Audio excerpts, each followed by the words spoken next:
Waalaikumsalam. Alhamdulillah wassalatu wassalamu ala rasulillah Sayyidina wa maulana Muhammad ibn Abdillah wa ala alihi wa ashabihi wa mawalah. Asyhadu an la ilaha illallah wahdahu la syarikalah wa asyhadu anna Muhammadan abduhu wa rasuluhu la nabiyya wa la rasula ba'dah. Rabbi syrah li sadri wa yassir li amri wahlul 'uqdatam min lisani yafqahu qawli. Subhanaka la ilma lana illa ma'allamtana innaka antal alimul hakim. Amma ba'd.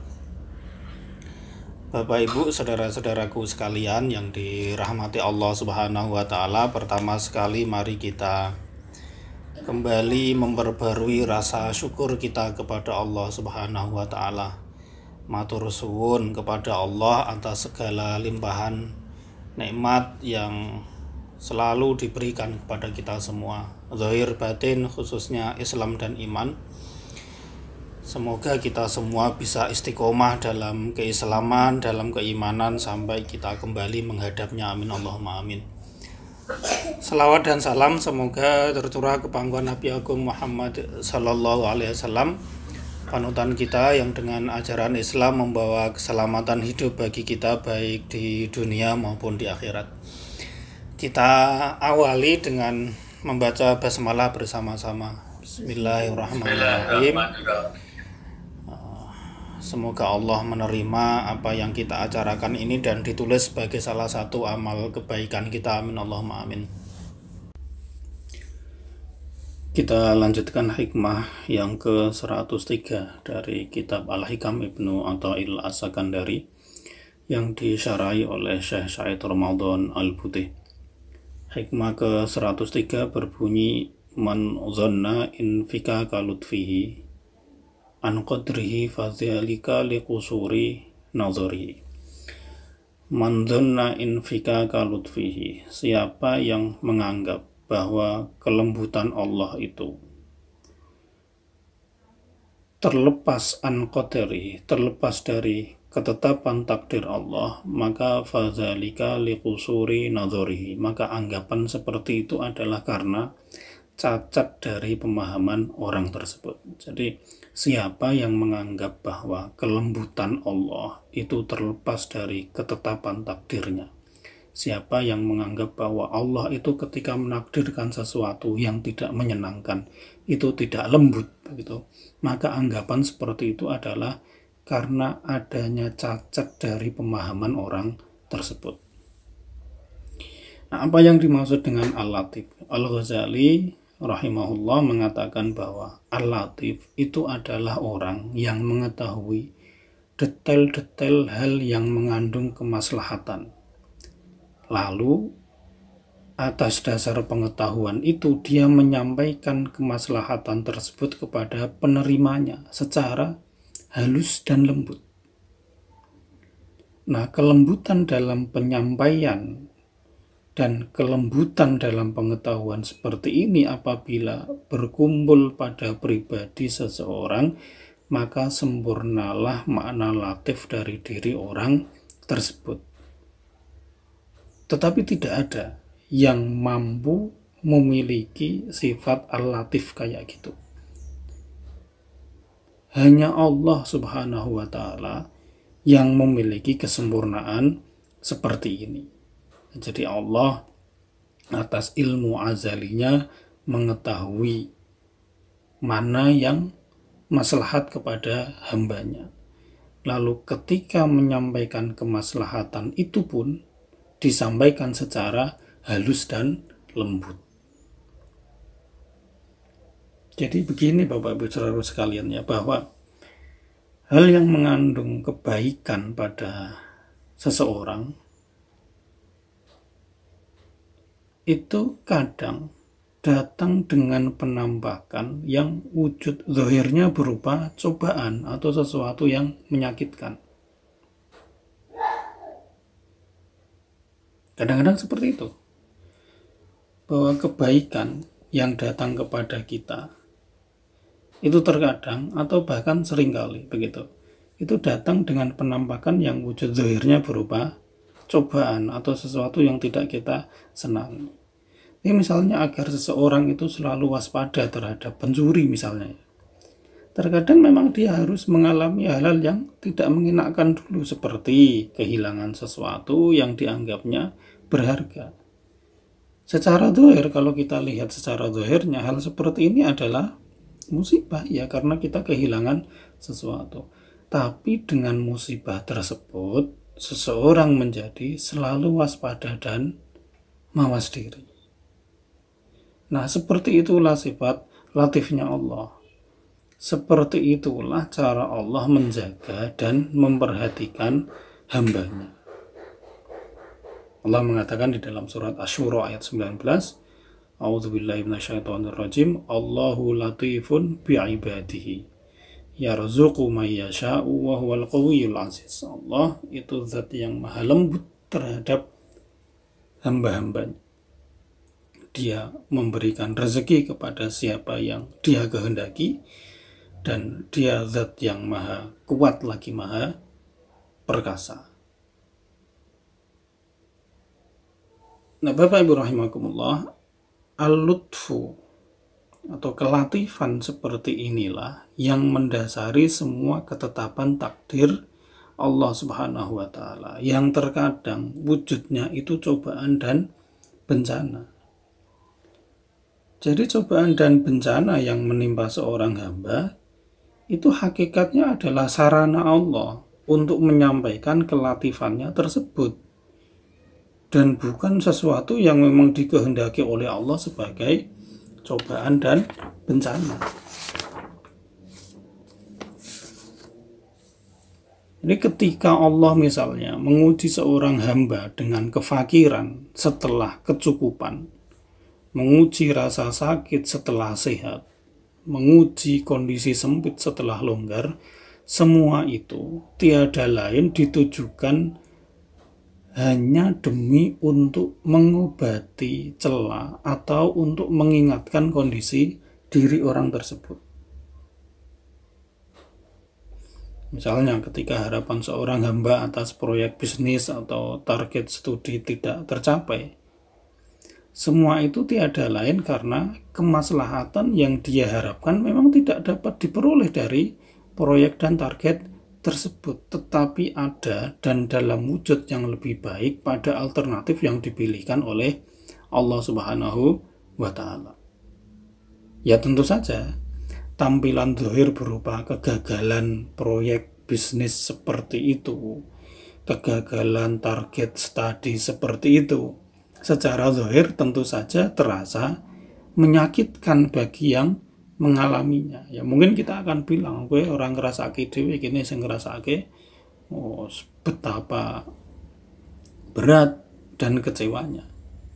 Tetapi bahwa secara zahir iya dia menyakitkan bagi yang mengalami, karena dia tidak tahu hal gaib yang akan datang, dan karena usaha yang dia lakukan tidak sesuai dengan yang diharapkannya, iya dia akan kecewa.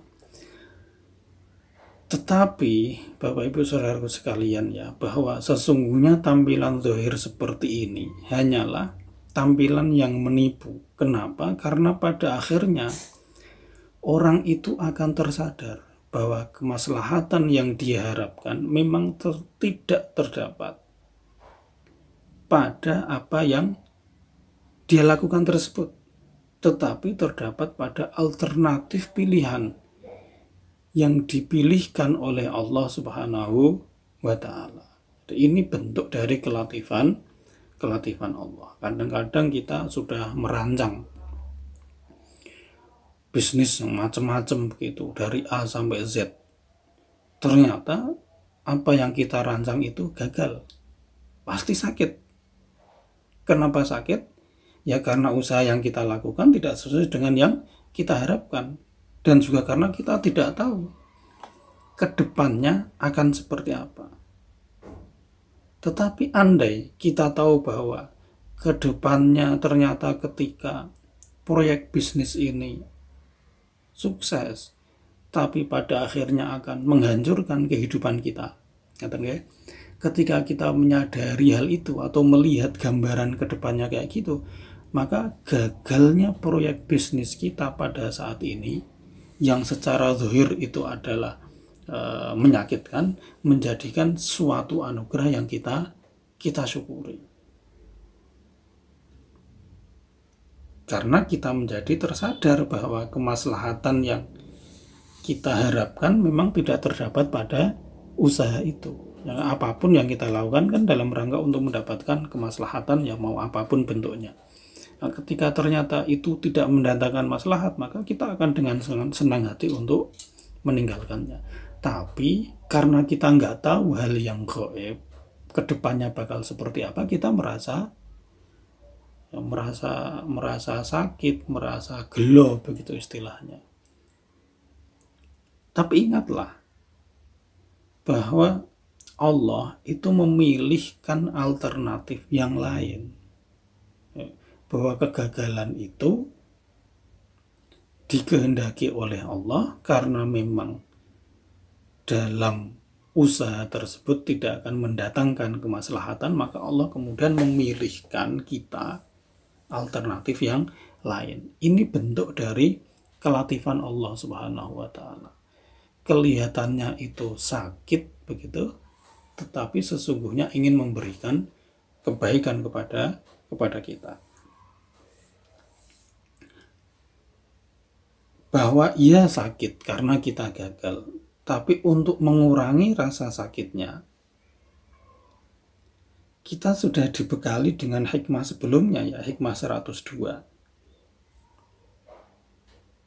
Sehingga kita tidak merasa begitu sakit, karena yang menyebabkan atau yang menakdirkan seperti ini itu adalah zat, sebagaimana di hikmah 102 kemarin dijelaskan, itu zat yang selama ini itu selalu berbuat baik kepada kita. Maka apapun yang ditimpakan kepada kita sebagaimana biasanya itu mendatangkan atau demi kebaikan kita. Maka hendaklah kita yakin pada hikmah dan kelatifan Allah. Ya, kita selalu membaca alaihissallahu biahkamil hakimin. Bukankah Allah itu zat yang maha bijaksana? Lalu di situ kita dituntunkan di dalam hadis untuk mengatakan bala wa ana ala dzalika minasyaitin nggih.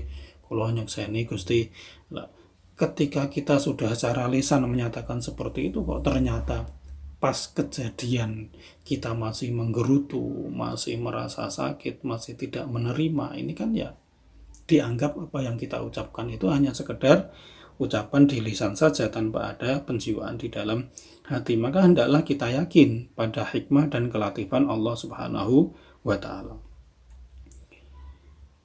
Karena pengalaman kita akan musibah yang pernah menimpa kita, setelah mengetahui hikmah dari musibah yang telah kita lalui itu, maka kita akan memuji Allah tidak hanya sekali, tetapi 2 kali. Jadi mungkin ketika kita sedang mengalami musibah, kita tidak bisa berpikir jernih seperti itu. Tetapi setelah kita selesai dari musibah yang sedang kita hadapi, kita akan memuji Allah, berterima kasih kepada Allah tidak hanya sekali, tetapi 2 kali. Pertama, karena kemaslahatan yang kita dapatkan dari musibah tersebut, dan kedua, karena Allah telah mengalihkan kita dari harapan palsu yang pernah kita gantungkan pada hal-hal yang ternyata memang tidak ada kemaslahatan di dalamnya. Jadi pertama, karena dengan gagalnya proyek itu misalnya ya, kita mendapatkan kemaslahatan yang dipilihkan oleh Allah dan benar-benar membuahkan maslahat. Lalu yang kedua, kita berterima kasih memuji Allah atas kegagalan, atas musibah itu, karena Allah telah mengalihkan kita dari harapan palsu yang pernah kita gantungkan. Wah, nanti kalau saya bisnis seperti ini akan mendapatkan begini begitu, yang pernah kita gantungkan seperti itu, padahal itu tidak ada kemaslahatan sama sekali di dalamnya. Ya, saya kira kita semua pernahlah mengalami kondisi-kondisi seperti ini. Setelah musibah itu berlalu, kita menjadi wah ya alhamdulillah, dan ya nek mbiyen begini-begini, maka akan seperti itu. Pada akhirnya kita akan berterima kasih kepada Allah. Tapi yang perlu diketahui Bapak Ibu Saudara sekalian, bahwa hikmah ini itu hanya untuk orang-orang yang beriman kepada Allah, bukan untuk orang-orang yang sombong dan tidak percaya kepada Allah. Sebab bagi orang yang sombong dan tidak percaya kepada Allah, justru Allah itu akan memudahkan semua jalan untuk memuaskan semua harapan dan keinginan mereka. Tetapi hasil akhir dari semua itu adalah hal yang menyakitkan. Artinya ketika kita ini masih di dalam atau dikendalikan oleh Allah Subhanahu wa Ta'ala, maka itu tanda akan kebaikan kita. Tapi kalau kita sudah dibiarkan oleh Allah, semua kita dituruti oleh Allah Subhanahu wa Ta'ala, ini perlu kita waspadai, karena Allah di dalam surat Al-Hijr ayat 3 mengatakan dzarhum yaqulu wa yatamatta'u, biarkan mereka makan, biarkan mereka bersenang-senang, wa yulhihimul amal, biarkan mereka memiliki angan-angan dan keinginan yang begitu tinggi, fasaufa ya'lamuna titenono, nanti suatu saat atau pada waktunya mereka akan menyadari kesalahan mereka. Nah, jadi saudaraku sekalian, Bapak Ibu, bila kita sudah memahami bagaimana cara Allah memperlakukan hambanya di dunia, gitu ya, maka ya janganlah pernah merasa aman dari ujiannya saat menyaksikan banyak nikmat yang datang silih berganti kepada kita. Kita tetap harus waspada akan akibat yang tidak kita ketahui. Dan di sisi yang lain, janganlah pernah berburuk sangka kepada Allah saat kita mendapati cobaan dan bencana mendera kita. Kita harus yakin bahwa semua itu adalah kelatifan Allah yang sedang ditujukan kepada kita sebagai obat atas suatu penyakit. Nah, bila kita bisa istiqomah bermuamalah kepada Allah dengan cara seperti ini, maka itu artinya kita sudah berada di jalan yang ditempuh oleh para salik yang hidup dan mati dengan selalu dalam kenikmatan. Jadi apapun yang menimpa kita, orang yang merasa beriman kepada Allah, gitu ya, kita harus selalu berhusnudzon kepada Allah. Karena kalau misalnya yang menimpa kita itu adalah sesuatu yang tidak kita kehendaki, kita harus meyakini itu cara kelatifan Allah untuk mengingatkan kita dan cara lembutnya Allah untuk mengarahkan kita pada sesuatu yang mengandung maslahat.